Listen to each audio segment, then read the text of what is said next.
Stop. ఏంటి ఏంటి విషయం? మిస్టర్ గిరి, మీకేదో డబ్బు ఇవ్వాలనుకుంటాను. దాన్ని పువ్వుల్లో పెట్టి నేను మీకు ఇచ్చేలా చేస్తాను. ఎవరు నువ్వు? I'm advocate Lawrence. వెళ్తున్న వాళ్ళని ఆపా కేసు అడుగుతావు? అందులో తప్పే ఉంది. ఆఫీస్కి వచ్చి అడిగే తీరిక నాకు లేదు. విజిటింగ్ కార్డు ఇవ్వు. నేనివ్వను. అదేంటి? ఏదైనా అయితే అడ్రస్ వెతుక్కుంటూ వచ్చి నన్ను కొడతారు కదా, అందుకే నేను ఇవ్వను. అది సరే, నీకు ఇప్పుడు కేసు అక్కర్లేదా? కావాలిగా. నీకు కేసు అప్పు చెప్తాను, కానీ నేను చెప్పినట్టు చేయాలి. డబ్బు ఇచ్చారంటే మీరు ఏం చెప్పినా సరే నేను చేస్తాను. ఇవ్వకుంటే? చెక్ ఇచ్చినా ఓకే. అయితే వెళ్ళి వెనకాల కూర్చో, నీకు కేసు నేను ఇస్తాను.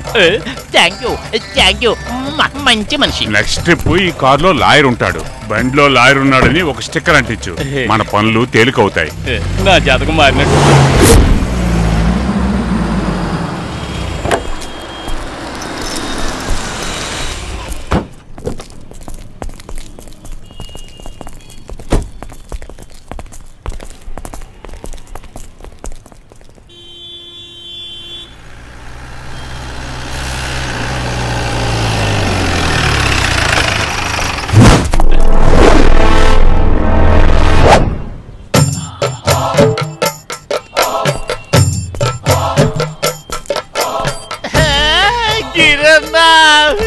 ఏమైందిరా? డాడీ నన్ను మోసం చేశాడు. కేసు లేవు ఇప్పించండి అంటూ అందరు వెంటా పడే నన్ను ఆ డాడీ మార్చేశాడు. ఇప్పుడు వేల కొద్ది కేసులున్నాయి నా మీద. ఒక్కదానికి కూడా జామీన్ దొరుకుతుందన్న నమ్మకం లేదు. బ్లాక్ మనీ దగ్గర నుంచి కూనీ కేసుల వరకు ఉన్నాయి ఇప్పుడు నా నెత్తి మీద. వెళ్ళొస్తాను. నేను అసలు ఆయనగా పుట్టుండకూడదు.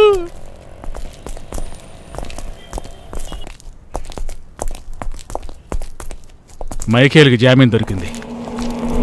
మొత్తానికి లాయర్ బాగా వాదించాడు బావా. కొంచెం ఖర్చు ఎక్కువైనా బయటకు వచ్చావు కదా.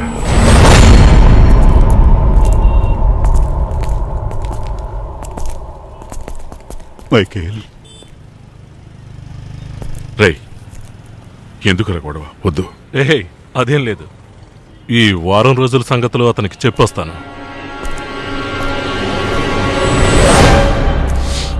నేను జామీన్ మీదే వచ్చాను. మళ్ళీ జైలుకు వెళ్ళి తీరాల్సిందే. కానీ ఈసారి వెళ్ళేటప్పుడు నీ చెల్లెలు ఏడుస్తుంది. మళ్ళీ మొదలుపెట్టు. ఏమేం చేస్తావో చేసుకో. తానే ఆడవదురా. నువ్వు నేరస్తుడు అని రుజువైతే నీ మొఖాన కాండ్రించి ఉమ్మేస్తుంది. చూద్దాం. చూపిస్తాను.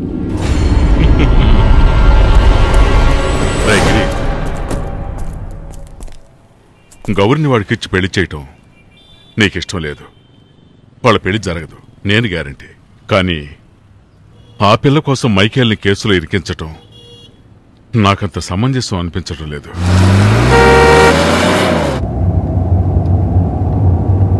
మావయ్య, గిరితో ఆ బురకా పిల్ల ఉన్నంత వరకు మనకు తలనొప్పిగానే ఉంటుంది. అందువల్ల వెంటనే మైకేల్కి గౌరికి పెళ్లి జరిపించాలి. అలా చేస్తే గౌరీ కోసమైనా గిరి ఈ కేసులో వదులుకుంటాడు.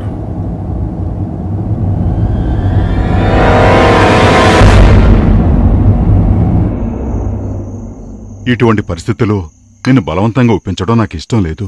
కానీ సమస్యలన్నీ తేలిగ్గా సమసిపోవటానికి నాకు మరో మార్గం కనిపించటం లేదు.